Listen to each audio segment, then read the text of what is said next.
ഗൗതം കൃഷ്ണയെ കാണാതായിട്ട് അതായത് നീണ്ടകരയിൽ വള്ളം മറിഞ്ഞ അപകടമുണ്ടായി. ജൂലൈ 31-നാണ് അപകടമുണ്ടായത്. ഗൗതം കൃഷ്ണയടക്കം 3 പേരെയാണ് വള്ളം മറിഞ്ഞ് കാണാതായത്. അതിൽ 2 പേരുടെ മൃതശരീരം ലഭിക്കുകയുണ്ടായി. എന്നാൽ ഗൗതം കൃഷ്ണയെക്കുറിച്ചിട്ട് യാതൊരു അറിവും ലഭിച്ചിട്ടില്ല. കഴിഞ്ഞ ദിവസം ഗൗതം കൃഷ്ണയുടെ മാതാവ് രേഷ്മ കോസ്റ്റൽ പോലീസ് സ്റ്റേഷനിലെത്തി പ്രതിഷേധം കടുപ്പിച്ചതോടെയാണ് ഈ തെരച്ചിൽ നടപടികൾ കൂടുതൽ ശക്തമാക്കിയത്. കോസ്റ്റൽ പോലീസിൻ്റെയും കോസ്റ്റ് ഗാർഡിൻ്റെയും മറൈൻ എൻഫോഴ്സ്മെൻറ്റ് വകുപ്പിൻ്റെയും ഒക്കെ നേതൃത്വത്തിലാണ് ഈ തെരച്ചിൽ പുരോഗമിക്കുന്നത്. ഇന്നലെയും ശക്തമായ തെരച്ചിൽ നടന്നില്ലെങ്കിൽ പോലും ഒരു ഗുണവും കിട്ടിയില്ല, ഒരു വിവരവും ലഭിച്ചില്ല. എന്നാൽ തുടർന്ന് ഇന്നും അതുതന്നെയായിരുന്നു. രാവിലെ തന്നെ തെരച്ചിൽ ആരംഭിച്ചു. ഡ്രോൺ സംവിധാനം അടക്കമുള്ളവ, കോസ്റ്റ് ഗാർഡിൻ്റെ കപ്പൽ അടക്കമുള്ളവ, ഹെലികോപ്റ്റർ സംവിധാനം അടക്കമുള്ളവ ഒക്കെ തെരച്ചിൽ നടത്തിയെങ്കിലും കൃത്യമായ ഒരു വിവരം ലഭിച്ചിട്ടില്ല എന്നുള്ളത് ഏറ്റവും പ്രധാനപ്പെട്ട കാര്യം.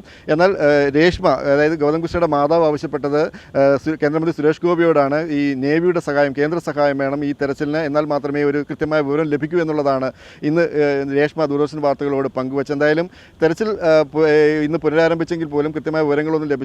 നാളെയും തെരച്ചിൽ കൂടുതൽ ശക്തമാക്കും എന്നാണ് നമുക്കറിയാൻ കഴിയുന്നത്. എന്തായാലും ശക്തമായ കടൽക്ഷോഭമാണ്. അതുകൊണ്ട് തന്നെ പ്രതികൂല കാലാവസ്ഥയും ഈ തെരച്ചിലിന് തടസ്സം ഉണ്ടാകുന്നു എന്നുള്ളതാണ് നമുക്ക് മനസ്സിലാക്കാൻ സാധിക്കുന്നത്.